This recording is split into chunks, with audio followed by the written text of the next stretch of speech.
Why does becoming an expat for some guys end up being a complete success, the best decision they've ever made? But for other guys, it can be an epic failure, or at a minimum, it can be a series of ups and downs and challenges and disappointments. And just to sum it up, it can end up being not at all what you were pursuing in the first place. If you back up and just put everyone back in their home country before they decide to pull the trigger, everyone's in the same boat. Everyone is doing this because they're trying to improve their life. They maybe are struggling financially. They can't figure out a retirement back home. The dating and relationship thing is often a big motivating factor. Looking for life balance, looking for adventure, the list goes on. And it becomes a massive decision in your life to become an expat. You might be selling a house. You might be saying goodbye to friends and family. And I'm sure a lot of guys feel like, they're rolling the dice a little bit. You're not totally sure.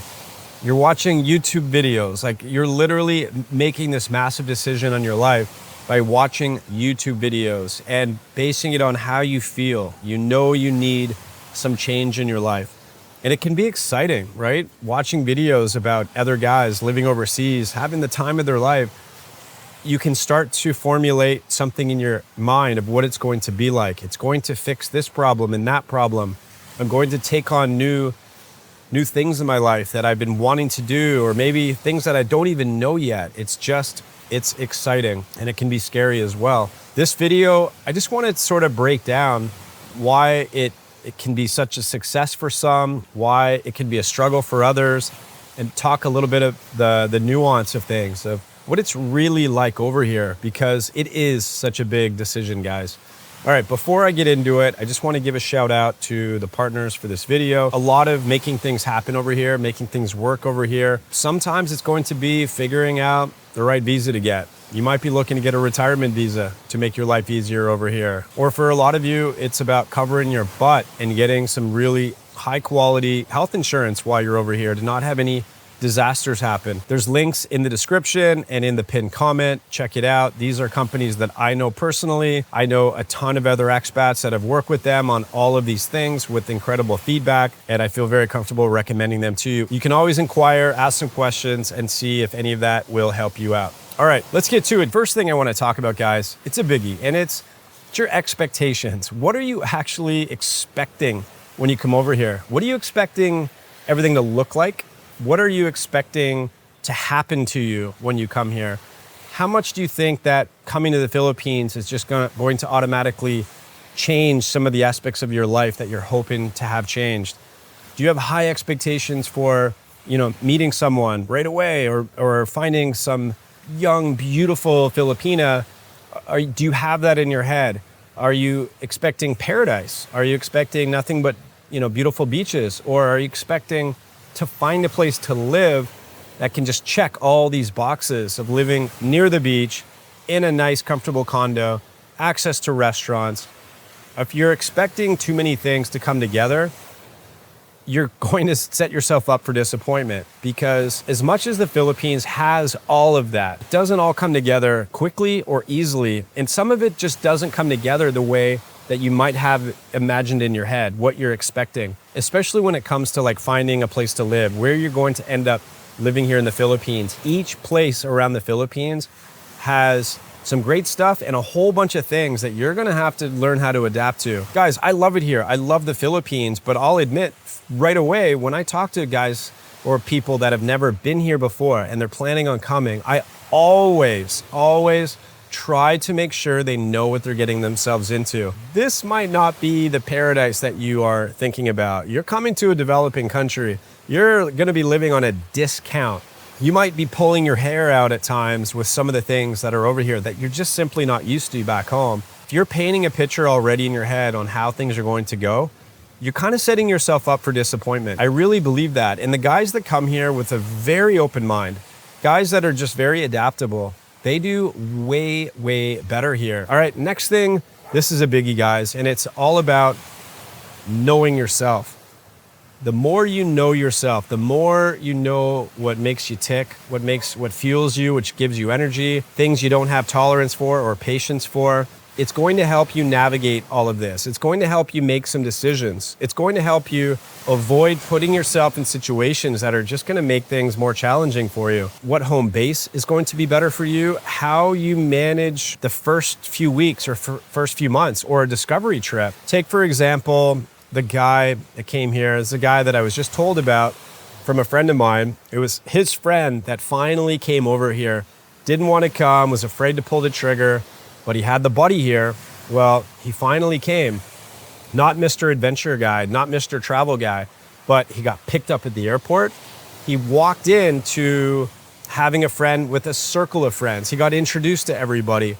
His friend knew where to go and what to do. And so it catered to this guy for the first week and a half. And he was like, this is amazing. Freaking love the Philippines. And he was just having one good time after another. But then after about a week and a half, this guy had to come to Dumaguete. There was a time where he couldn't be around him. He couldn't help him out. He wasn't with them for several days. And it was here in Dumaguete at this point. They started in Cebu City. And this guy struggled big time. He struggled with being outside of the bubble where they were hanging out quite a bit. He struggled with the change in pace and the infrastructure and some reality check moments of the Philippines. But more importantly, he struggled with just being on his own, not knowing anyone, and trying to get started, trying to make it all come together. And a lot of guys struggle with that. I can think of another guy that I met in Cebu City. He got himself so hyped to come over here, and he had it in his mind. He had heard of all these different places, and he's like, I'm gonna start in Cebu, then I'm gonna go here and here. And he got stuck. He spent so much time in his hotel. He just went to the mall every day and he couldn't get going. He couldn't self-motivate. He felt lonely at times. The adrenaline kind of wore off and reality set in. And he's like, maybe he's just not up for the adventure that he thought he was going to be up for. Where another guy that I know that came here, never been here before, rented a scooter in Cebu City, rode all around the chaos of the city. He met a girl online. He did an amazing weekend trip with her, and then she went back to work, and he took his scooter all over the place. He was touring into the province, up into the mountains, having the time of his life on his own, but very independent, no issue whatsoever, was very motivated on his own to get up and explore every day. That is just not everybody. You have to know yourself and put yourself in situations that cater to you and your personality. You know, a lot of guys are gonna do way better just showing up, staying in the bubble for a while, get grounded, go to some meetups, make some friends, just keep it simple for a while and get comfortable. You know, adventure and getting out of your comfort zone for some of you is simply hopping on that plane and flying to the other side of the world. That's good. Just leave it at that and then keep it simple. Stay in places that you feel are comfortable and familiar. There's nothing wrong with that. This applies to everything, every decision that you make when you come over here. Another thing important about knowing yourself is where you are at, mentally and emotionally. You know, a lot of us are riding ups and downs in life. And I think a lot of guys come to the Philippines during a time in their life where they need change. They need something to be better in their life. And a lot of guys come over here and they're just they're not aligned where they need to be emotionally and mentally, and they're out of sorts. And so if you're coming to the Philippines in that type of mindset, and you just jump into dating and relationships and trying to take on all these new things, I think you're setting yourself up for some struggle and maybe some failure. I think it's way more important to know where you're at with that and make sure you feel like you're in a good place before you try to take on more than you should. This is something I experienced, and I've seen a lot of other guys experience it as well. So know yourself, guys, and then make your decisions based on that. Next thing I want to talk about, finding a home base and building a life and lifestyle that really works for you, I think is probably the biggest thing in really making it happen here as an expat. You know, getting settled in and getting a routine going and creating a social circle that you're happy with and hobbies that you're happy with. All of that stuff is building the foundation for yourself as an expat living here in the Philippines, but it can be way trickier than you might think. And expectations and knowing yourself plays such a big part because there just isn't one place here in the Philippines that checks a lot of boxes. It's just an unfortunate thing because I think most guys just want a few extra things to be in their home base, or a few things taken away from whatever place they're staying at. You know, the cities offer the nice bubbles with the turnkey condos and the restaurants and all that kind of stuff, but you're going to deal with traffic, and you're going to deal with congestion and noise pollution and a heavy weight of a city, and just a lot of things that many guys don't want anything to do with, but they do want the comfort, they do want the amenities. And when you leave the city, it drops off quite a bit sometimes. It can be a struggle to find housing options. It can be a struggle to feel like you're living in an area that has enough of the comforts, enough of the Western things that you do want, that you don't want to give up, and still have like a Philippines experience. To just find that balance, it's trickier than you think for these kind of things. The province in the Philippines has a lot of limitations. And I know a lot of guys think, well, at least I can experience amazing tropical life. I can live near a beautiful beach with powdery white sand and just find myself a nice little bungalow that's nice and clean and nice and, you know, comfortable, and have a few great restaurants, and life is good. I'll go fishing and I'll do some exercising and have a few hobbies, and life is good. It sounds amazing, but where is that here in the Philippines to what you're actually expecting? When it comes to beautiful beaches here, there's lots of them. They're either tourist towns, tourist areas of the Philippines, or it's completely remote. And a lot of the tourist areas don't always end up being good home base options. Housing can be very limited there. You're actually giving up a lot to live in a tourist town. You're paying a lot more. The vibe is totally different. It's not what a lot of people actually want. A lot of people don't want to live in a tourist town. And so you start playing your options. Well, most guys don't want to go to a complete remote area where there's nothing, there's way less housing, there's no healthcare. And a lot of the beautiful beaches here, they're actually not even on main islands. They're offshoot little islands that you have to do island hopping to get out to. And the towns or cities or areas that are a little bit more livable, be honest, guys, harsh reality is they're not actually amazing beaches. They're not amazing beach areas of the Philippines. It could be like I'm sitting here in Bacong. It's not an amazing beach, guys. It's not at all. It's nice to look out at the water. If you go down to Darwin, it's definitely nicer. And I don't want to sound negative. Like, beauty and paradise it's in the eye of the beholder, right? So it's how you interpret it. I've had many amazing times on the beach here, or snorkeling down in Darwin, or there's restaurants right on the beach there. It's not like I hate it or it sucks, but I'm just telling you, it's not maybe what you think it is. You know, there's abandoned buildings everywhere, and there's garbage. There's garbage on the beach right now. Like, it comes in. It just comes in. And so if you're in a vacation spot, it's going to be white, powdery sand. You go to Boracay, you go to Panglao, whatever. Yes, white, powdery sand. They're cleaning the beaches or near the resorts. But is that going to be a long-term living solution for you there? Yes, for some it is. But for many, it's just not, right? So trying to find the balance, trying to find a home base that really feels like, man, this is what I want. I'm comfortable with it. Now I can build my life. Now I can get things going. And it can be a struggle, guys. So be very adaptable, but also know it might be trickier than you think. It's never a straight line becoming an expat. Sometimes it feels like it's just not easy over here. But for perspective, a lot of guys, including myself, come here, experience some of this. It's not as easy as they thought. There are some disappointments. It's not paradise. But then when you go back home after your discovery trip, you quickly miss whatever it is that you did love about the Philippines, and you quickly remind yourself of why you wanted to freaking make a change in the first place, why you needed something. And you start thinking, well, you know what? I didn't see it all yet. I want to explore more. Or those things, man, I really love that and I miss that. And sometimes it's just a few simple things that are so much better over here. It's like the good things are really good. There might not be this endless list of great things about the Philippines, just to be blunt, but the good things are really good. They carry a lot of weight, and that's, at the end of the day, what often matters. Let me give you a few scenarios here of different types of expats that live here and are happy here. So There's a bunch of guys that come here with way more of a commitment and settle down mindset.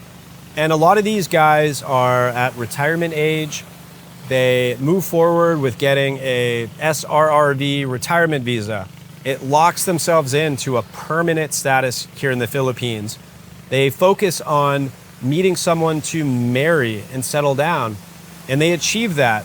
And they proceed to building a house and the excitement of being with someone that you really love in a healthy relationship, and then looking around for properties and land that you can build on.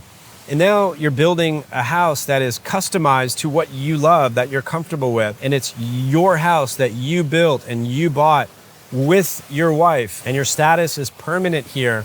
And now you're building out from there. Like, that is a very strong foundation. That is someone that fully committed to actually building a life over here. And it can work out great for guys like that. Of course, it comes with its own challenges, meeting the right partner where things work out.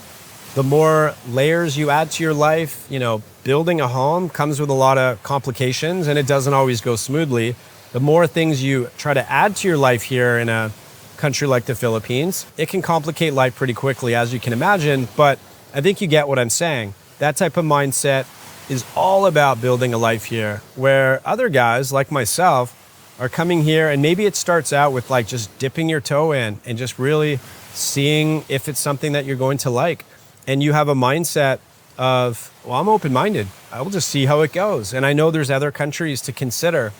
And I know myself, I know that I love adventure. I love change. I have no problem bouncing around. I think a lot of expats fall into that category. There's nothing wrong with that. Just know that it's going to take a little bit longer. And if you don't have a mindset of fully committing to a place, you are running the risk of making it hard to make a decision, hard to choose, playing so many options. This is something that I realized over time, that, too much open-endedness, too much whimsical traveling without really any direction or really committing to anything, that ends up feeling more stressful in the end. You have ultimate freedom, but maybe very limited, purpose and direction. I think most people do value a little bit more purpose and direction and a feeling of home base and some sort of like feeling that they're settled with room to explore. If you fall into that category of guy that is not looking to come here and just build a house and get married and settle down, I think you can kind of have a hybrid approach to it and just sort of a mix of both and find a lot of happiness here and give yourself some flexibility. There's really no right or wrong with it, guys. Like I said, it's never a straight line. It is the expat odyssey. It is the ups and downs and figuring it all out. I can almost guarantee you, if you go back to where you started, despite the ups and downs and maybe some struggles and some challenges, you're going to go back there and remind yourself of why you wanted to leave in the first place and want to come back over here. Perspective is everything, guys. Is it paradise over here? Not really, but can it feel like paradise on many days? Putting yourself in the right places and the right situations, with the right attitude, 100%, man. I've had so many days where I felt like that. It's going to be easier for some. It's going to be more challenging for others. For some, it's going to be an epic disaster, but I think that is a very small percentage. Those that have epic disaster come here with the wrong emotional state, making decisions during that emotional state, being very irresponsible financially. Those kind of things definitely happen here. But if you can avoid that and come here responsibly at the right time in your life. Oops, technical issue. Have to stop the video. I'm gonna finish the video right here. I think you got what I was saying, guys. I'm just gonna wrap it up right now. Hopefully that adds a little bit of perspective and some different ways of looking at this whole journey of becoming an expat, particularly here in the Philippines. Wherever you end up going, guys, remind yourself of why you started the journey to begin with. Focus on the good things that that country has to offer. And life is life. Wherever you go, the dust settles and it just becomes your life that you have to figure out and find your purpose, find your happiness. I'm sure you'll be fine. Just don't be a dum-dum. All right, I'm gonna wrap it up with a little karaoke because that's what you do in the Philippines. I've invested in a little mini karaoke machine. So thank you guys for watching. I appreciate it. More videos to come. And before I let you go, I've got a classic for you. One of my favorite. Let me sing this to you watching this, because you look wonderful tonight. It's late in the evening.